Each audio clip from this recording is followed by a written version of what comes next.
perlu minta keyakinan bahwa ini takdir Allah, ini berlaku karena memang sudah Allah tetapkan, itu perlu diminta. Kita kadang-kala udah tahu, tapi keyakinan itu terkadang menjadi lemah. Makanya di antara doa yang sering Nabi bacakan sallallahu alaihi wasallam untuk para sahabatnya, di majelis beliau mengatakan, Allah maqsim lana min khasyatika ma tahulu bihi bainana wa baina ma'asik wa min ta'atika ma tuballighuna bihi jannatak wa minal yaqin. Ya Allah, bagikan kepada kami rasa yakin. Ma tuhawwinu bihi alaina masaibat dunya. Yang musibah-musibah dunia menjadi ringan buat kami ya Allah. Jadi adanya keyakinan itu menjadikan musibah ini ya udah mau diapain sudah. Allah sudah tetapkan ini. Jadi minta keyakinan kepada Allah bahwa saya tadi dia mengatakan dia berganti peran ya. Dan ketahuilah tatkala Allah memberikan cobaan kepada seseorang berarti dia mampu untuk menghadapinya.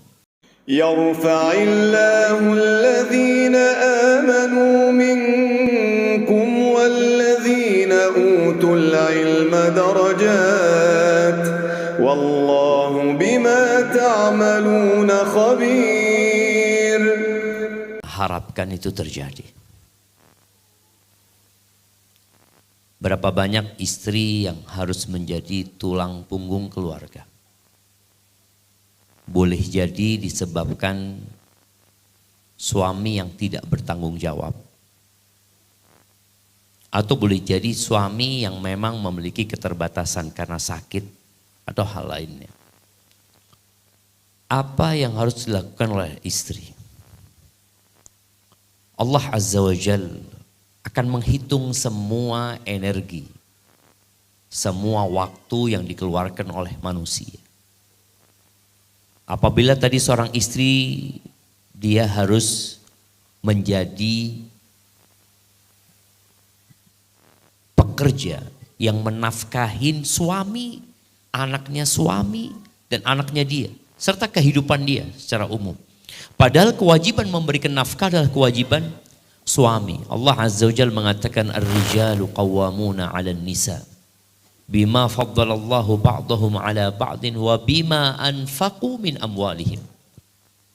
Kata Allah, para lelaki adalah pemimpin buat para wanita.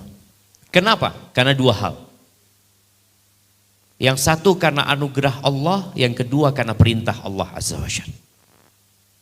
Yang satu, Allah memberikan anugerah kepada laki-laki, dia memiliki jiwa kepemimpinan. Yang mungkin hal itu tidak dimiliki oleh wanita secara umum. Hak cerai ada di tangan suami. Kira-kira kalau hak cerai diberikan kepada istri, adakah bapak-bapak yang masih punya istri? Kayaknya duda semua ini anak sini. Karena yang para wanita, dia emosi sedikit, dia minta pulang ke rumah orang tuanya. Sakit hati sedikit sama suami, dia mengatakan kok nggak pernah membahagiakan aku gitu loh. Ada banyak lah, sehingga Allah angkat laki-laki sebagai pemimpin. Ada kelebihan yang Allah berikan kepada laki-laki. Yang kedua ada perintah di situ. Wa bima anfaqu min amwalihim, karena mereka menginfakkan harta kepada istrinya. Makanya ketika seorang suami tidak memberikan nafkah kepada istrinya, biasanya ada kepincangan dalam kepemimpinan dia. Maka buat para suami yang istrinya punya penghasilan, ingat engkau tetap punya kewajiban memberikan nafkah. Tolong berikan nafkah kepada istri. Tapi kembali kepada pertanyaan tadi.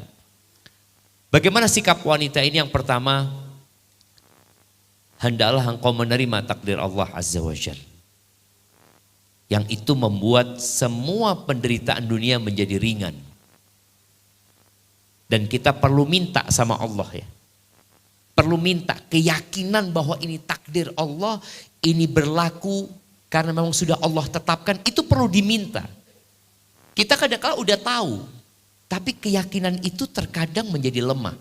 Makanya di antara doa yang sering Nabi bacakan sallallahu alaihi wasallam untuk para sahabatnya, di majelis beliau mengatakan, Allah maqsim lana min khasyatika ma tahulu bihi bainana wa baina ma'asik wa min ta'atika ma tuballighuna bihi jannatak wa minal yaqin. Ya Allah, bagikan kepada kami rasa yakin. Ma tuhawwinu bihi alaina masaibat dunya. Yang musibah-musibah dunia menjadi ringan buat kami ya Allah. Jadi adanya keyakinan itu menjadikan musibah ini ya udah mau diapain sudah. Allah sudah tetapkan ini. Jadi minta keyakinan kepada Allah bahwa saya tadi dia mengatakan dia berganti peran ya.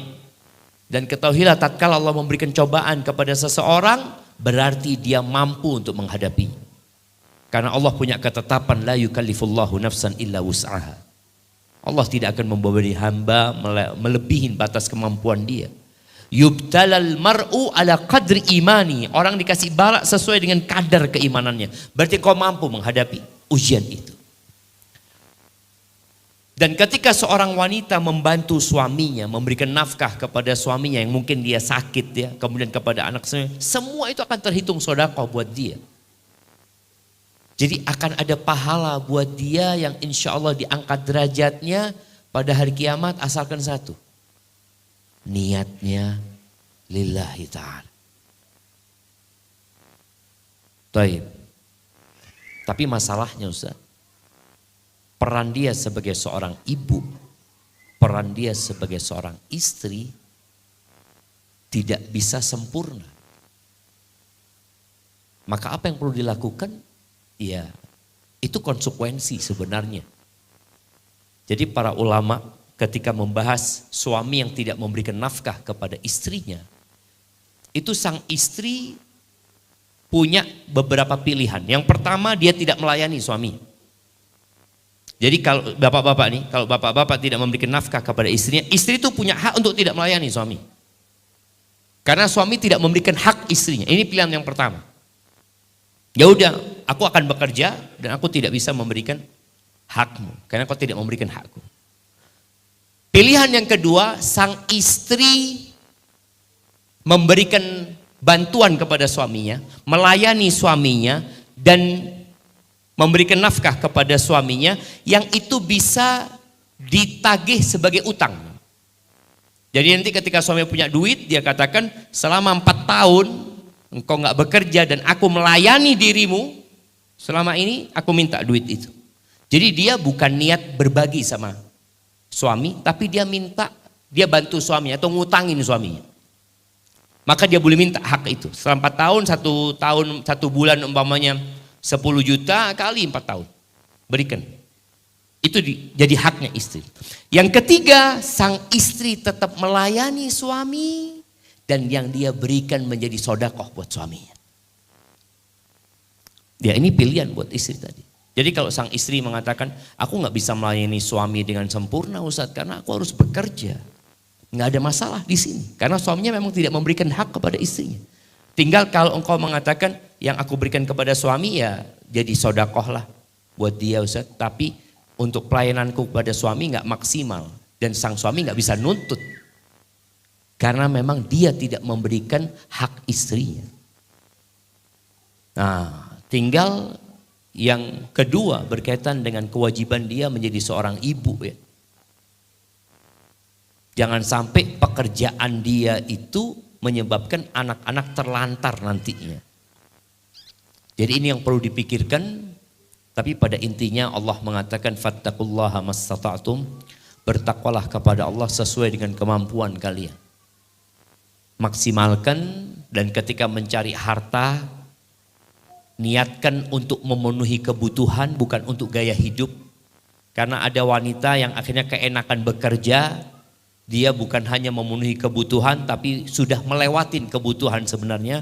Maka tolong cukupkan dengan memenuhi kebutuhan sehingga engkau tetap bisa melaksanakan peranmu sebagai seorang ibu pada utamanya dan sebagai seorang istri. Wallahu a'lam bishawab.